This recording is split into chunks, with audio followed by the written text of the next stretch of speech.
Hello friends, welcome to our YouTube channel जिसका नाम है परीक्षिता एकेडमी। और आज हम बात करेंगे मध्य प्रदेश के पुनर्गठन के भाग 3 की। राइट, तो हम इस टॉपिक पर मध्य प्रदेश के गठन और पुनर्गठन पर 2 वीडियो ऑलरेडी अपलोड कर चुके हैं।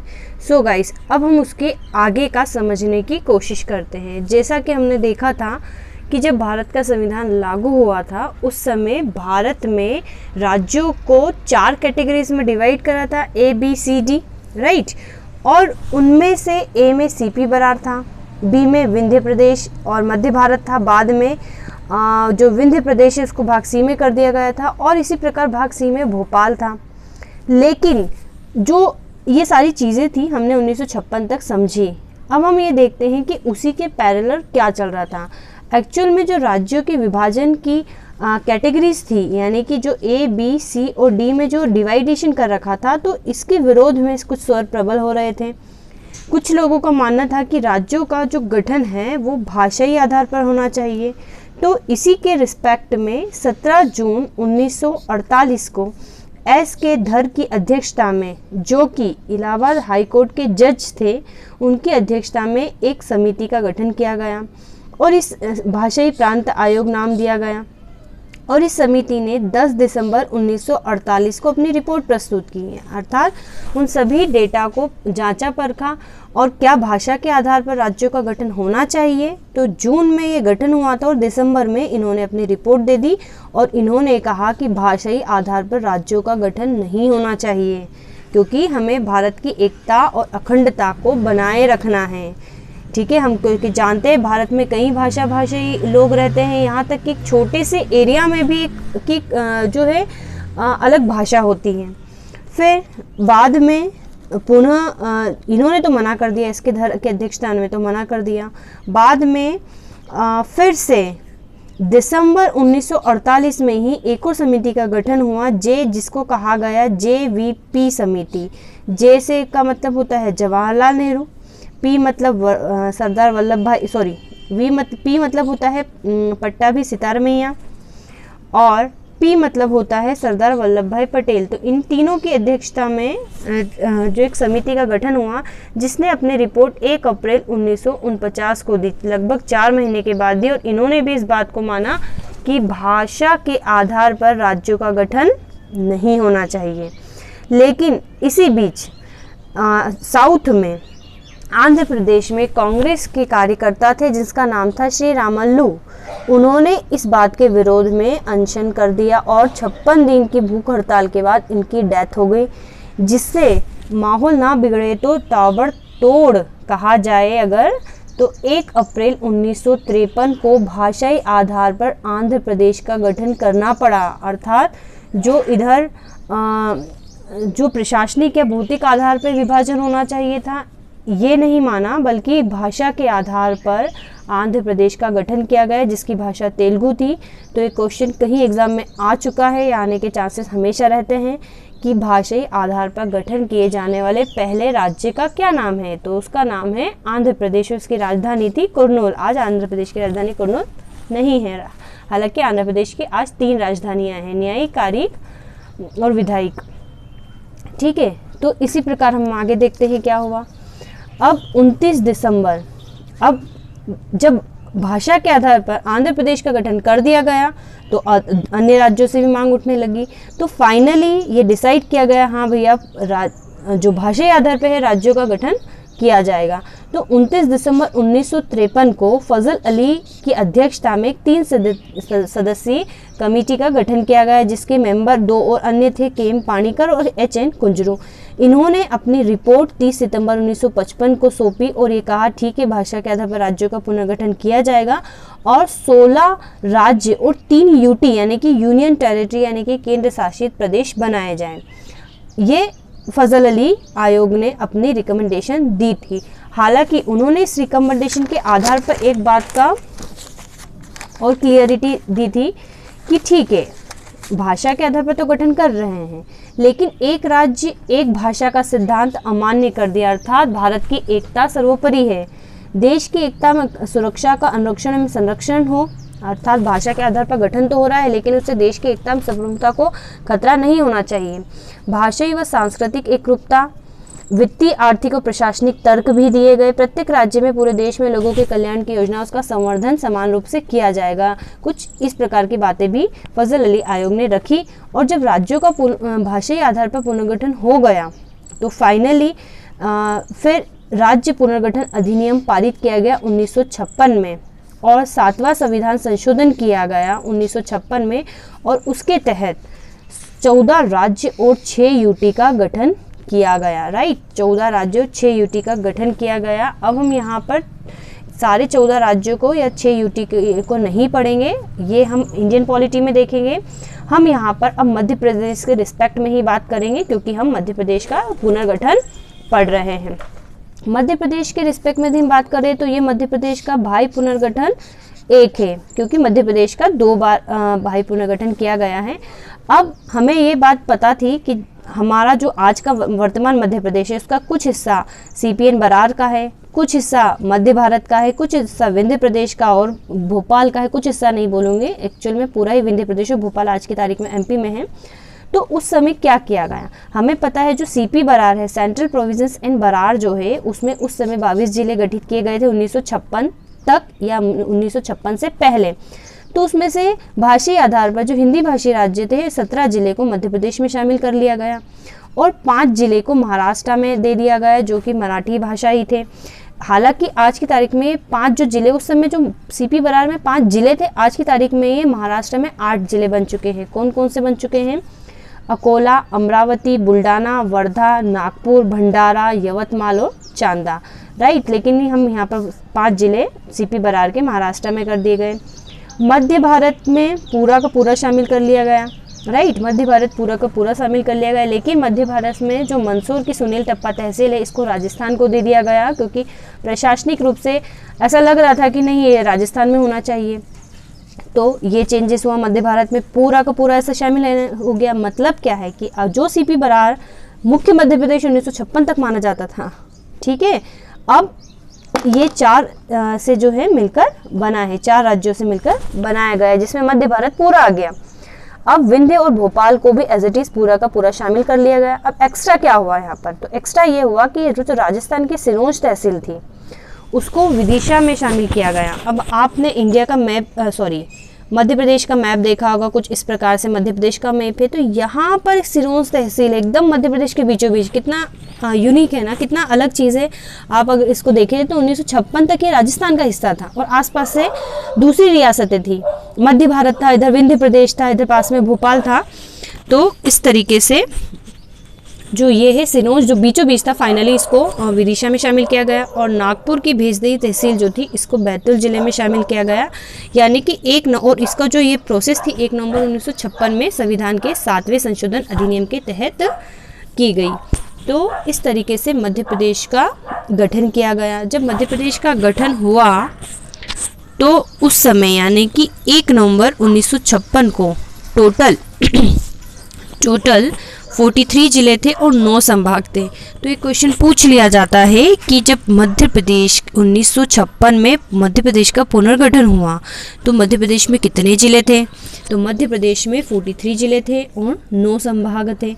और जो उसका क्षेत्रफल था, डेफिनेटली आपको बहुत ही कम बुक्स में रेयरली मिलेगा, 4,43,446 वर्ग किलोमीटर था। यानी कि संपूर्ण भारत में से 13.49% जो था मध्य प्रदेश था।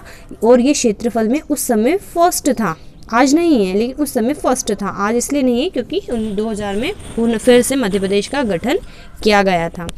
और राजधानी को भोपाल बनाया गया, लेकिन भोपाल अभी भी एक जिला नहीं है। राइट, तो इस तरीके से मध्य प्रदेश का गठन किया गया।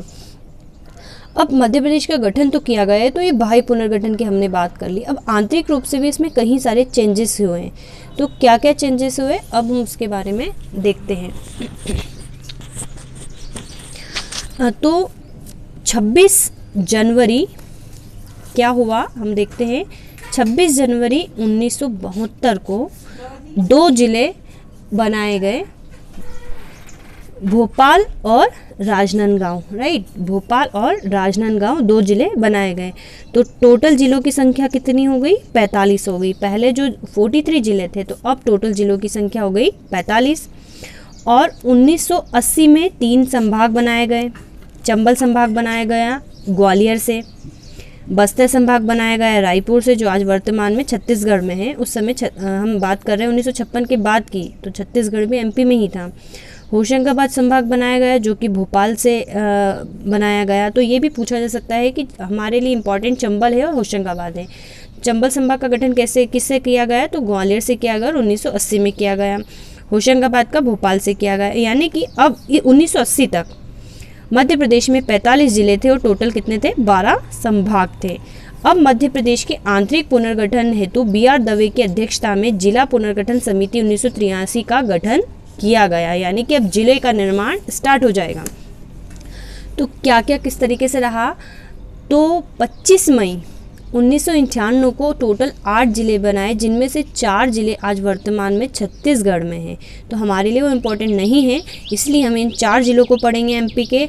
और यहाँ पर ये इसलिए इम्पॉर्टेंट हैं क्योंकि अब पूछ लिया जाता है, अब एग्ज़ाम का ट्रेंड बन गया है कि भैया कटनी का जो गठन था कब किया गया, विथ डेट आपसे पूछ लिया जाता है, राइट।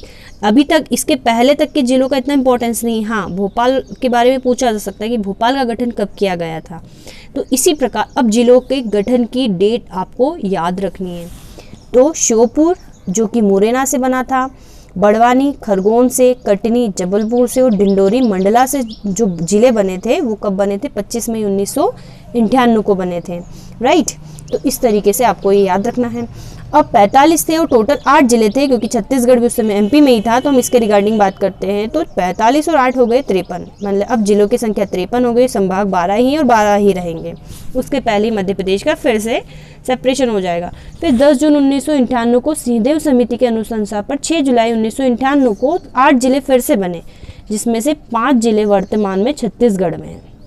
अब वो 3 जिले कौन कौन से हैं? तो हरदा, जिसका गठन होशंगाबाद से किया गया, उमरिया को शहडोल से बनाया गया और नीमच को मंदसौर से बनाया गया।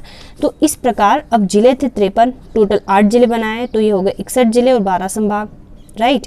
तो ये वाली सिचुएशन थी 1 नवंबर 2000 तक, राइट। 1 नवंबर 2000 तक इस तरीके से मध्य प्रदेश में 61 जिले हो गए और 12 संभाग हो गए।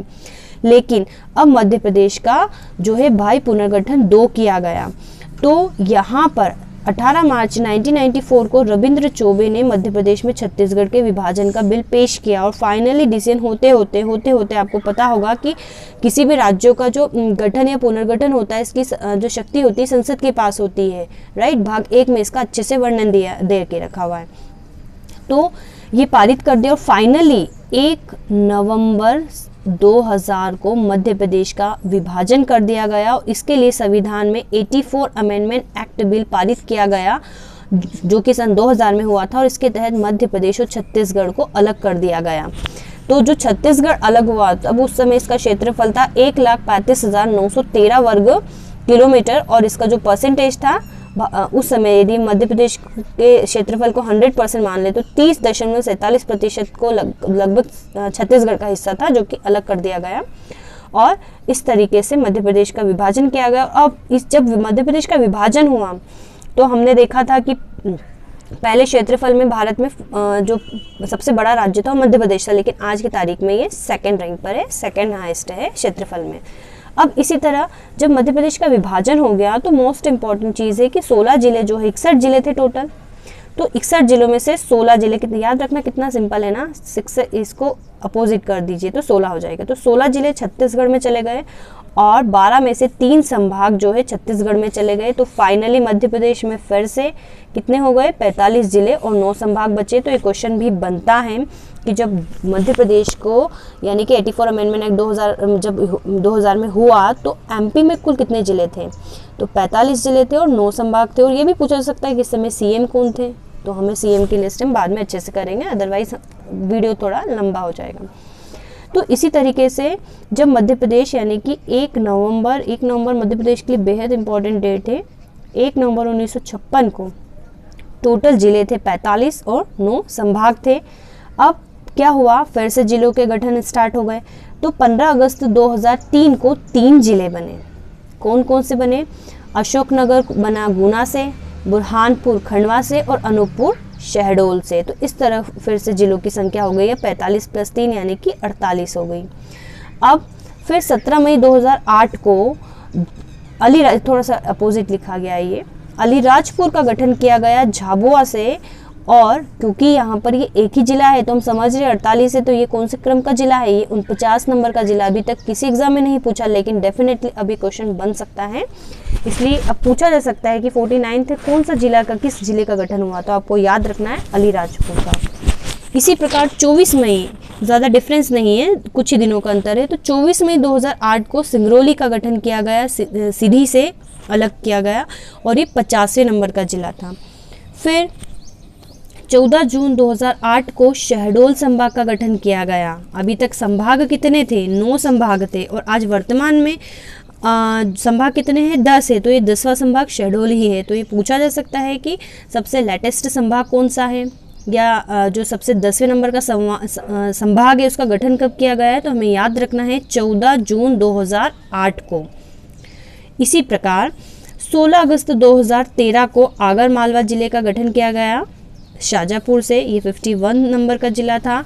और 1 अक्टूबर 2018 को निवाड़ी का गठन किया गया टीकमगढ़ जिले से, इसको अलग करके, और ये 52 नंबर का जिला था। और आज की तारीख में यदि हम जनवरी 2021 में ये वीडियो रिकॉर्ड कर रहे हैं तो 52 जिले हैं और 10 संभाग हैं। अब यहाँ पर इम्पॉर्टेंट एक और बात है कि 27 अगस्त 2008 को होशंगाबाद संभाग का नाम बदलकर नर्मदापुरम संभाग कर दिया गया। तो ये फैक्ट भी बेहद इम्पॉर्टेंट है। सो गाइस, तो यहाँ तक हमारा ये वीडियो ख़त्म होता है। हमने 3 वीडियो में सारे फैक्ट के साथ, एक भी फैक्ट इसमें छूटा नहीं है, मध्य प्रदेश के गठन और पुनर्गठन को कंप्लीट किया है। सो गाइस, अगर आपको हमारा वीडियो पसंद आए तो इसे लाइक कीजिए, शेयर कीजिए और आज ही हमारे चैनल को सब्सक्राइब कीजिए। राइट, आज ही हमारे चैनल को सब्सक्राइब कीजिए और अधिक और मोस्ट जो फैक्ट है, सारे फैक्ट कवर होंगे, इसके लिए अपडेटेड रहिए। Thank you for watching.